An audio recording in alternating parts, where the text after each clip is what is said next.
Queda clar que esta és una empresa recreativa, que esta és una empresa on s'aprèn i on se disfruta, però per aprendre i per a disfrutar cal saber que cal cuidar el fons marí.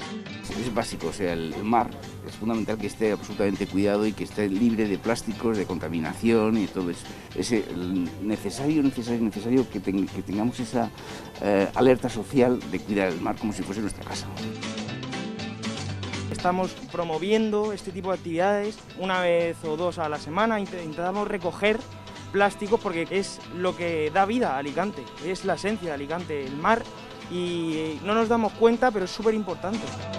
Com a patró del vaixell, quan pugen els submarinistes, penses que han après eixa lliçó que vosaltres li doneu des de la vostra empresa? Sí, yo pensé que sí. Siempre que suben con plásticos yo me alegro mucho y les digo que siempre que puedan que vayan cogiendo todo lo que encuentren, las cositas pequeñitas. ¿Es normal que la primera vuelta estigui la gent tan nerviosa com jo?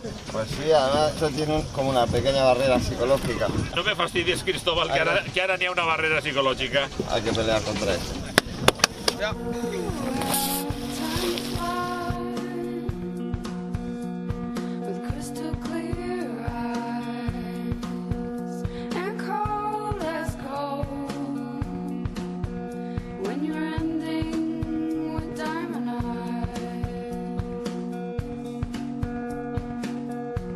Per a que vegeu un xicotet d'exemple del que han pogut traure de la mar.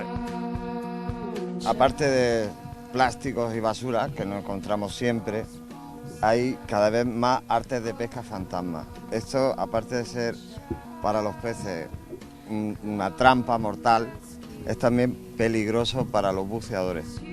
Y vamos como podemos quitando cada vez que bajamos un tramo de red, porque es mucha la red que hay enganchada en esta zona de buceo.